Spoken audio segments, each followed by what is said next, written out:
Conseil des ministres a tenu sa séance hebdomadaire ce mercredi 12 octobre 2016 sous la présidence de Monsieur le Président de la République, chef de l'État, chef du gouvernement. Financement du programme d'urgence, Fonds de transition eau. La coopération bilatérale entre le Bénin et le Royaume des Pays-Bas prend un nouveau départ dans le secteur de l'eau et de l'assainissement, avec la signature d'un accord de financement. Le processus de formulation d'un nouveau programme a démarré avec le concours du Royaume des Pays-Bas, mais en attendant l'aboutissement de ce processus et dans le souci de pallier aux besoins urgents d'approvisionnement en eau potable des populations, l'ambassade du Royaume des Pays-Bas au Bénin a mis en place un programme transitoire, un programme d'urgence dénommé Fonds de transition eau, d'un coût global de 6,2 milliards. Ce programme permettra de desservir 87 500 Béninois dans 21 communes grâce à la réalisation de 350 points d'eau potable en milieu urbain, périurbain et rural. Mise en place du cadastre national au Bénin. L'insécurité foncière est une préoccupation majeure dans notre pays. Nous le savons tous. Nous savons également que des réformes ont été engagées dont la mise en œuvre pourra renforcer la sécurisation foncière, mais ces réformes sont encore insuffisantes. Les outils modernes et performants de gestion nous font donc défaut. C'est pourquoi le gouvernement a pris la décision de faire élaborer le cadastre national dont les travaux vont démarrer en 2017 avec l'assistance de partenaires déjà identifiés.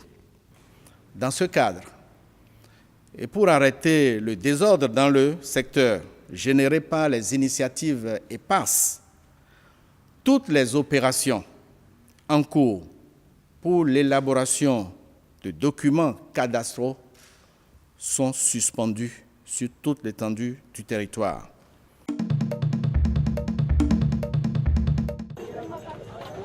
Voilà le résultat des affrontements qui ont eu lieu entre le mouvement islamique du Nigeria Yémen, groupe chiite, et les forces de sécurité dans l'état de Katsina, au nord du pays.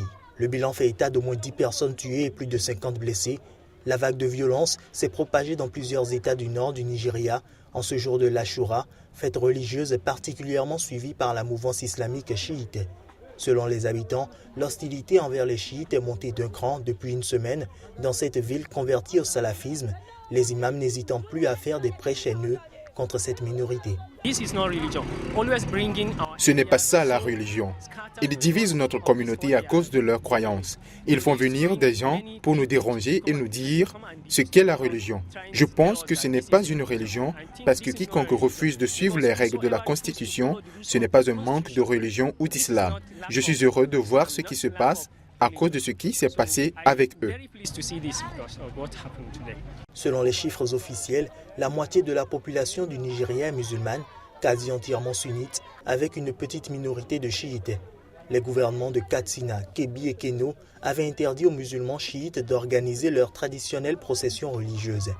L'Yémen ne reconnaît pas l'autorité d'Abuja et est partisan de l'instauration d'un régime à l'iranienne, notamment dans l'état de Kaduna.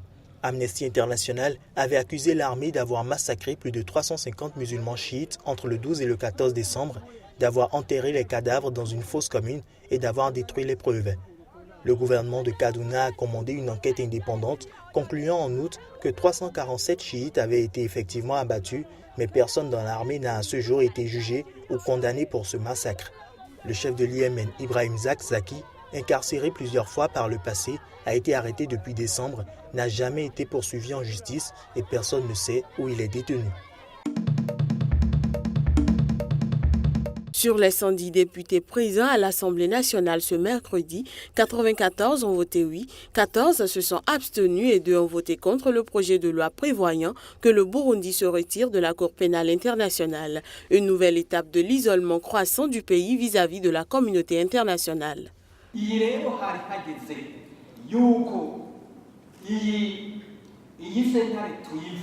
était temps de se retirer de cette cour pénale, en sortir, parce qu'on voit qu'elle était pour ceux qui ont voulu renverser le gouvernement élu par le peuple. Aucun doute là-dessus, nous l'avons vu, mais ce qui est surprenant, c'est que cette CPI, cette cour pénale, n'arrête pas ceux qui ont des dossiers, qui ont tenté de renverser le pouvoir au Burundi, mais au contraire, les soutiennent. Je ne peux même pas dire que ce projet était un projet européen.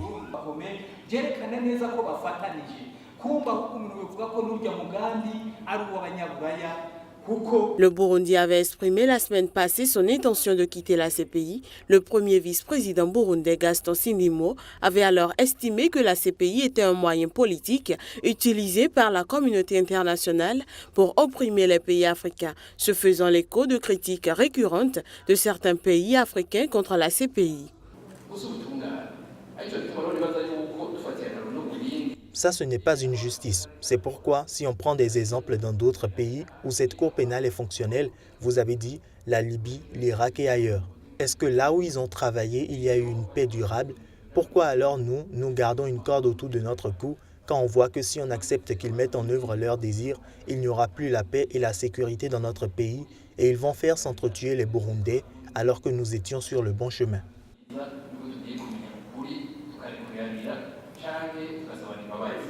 Le 20 septembre, un rapport de l'ONU avait accusé Bujumbura d'être responsable de graves violations des droits systématiques et constantes et mis en garde contre de possibles crimes contre l'humanité et un grand danger de génocide. 10 jours plus tard, le Conseil des droits de l'homme de l'ONU avait annoncé l'ouverture d'une enquête visant notamment 12 personnalités du régime burundais, dont le numéro 2 du pouvoir, le général Alain-Guillaume Bouillonné. Le test devra encore être approuvé dans les mêmes termes par le Sénat, largement dominé par le parti au pouvoir, avant d'être promulgué par le président Pierre Nkurunziza. La décision de quitter la CPI s'apparente donc à une nouvelle preuve de raidissement croissant d'un régime déjà très isolé sur le plan international.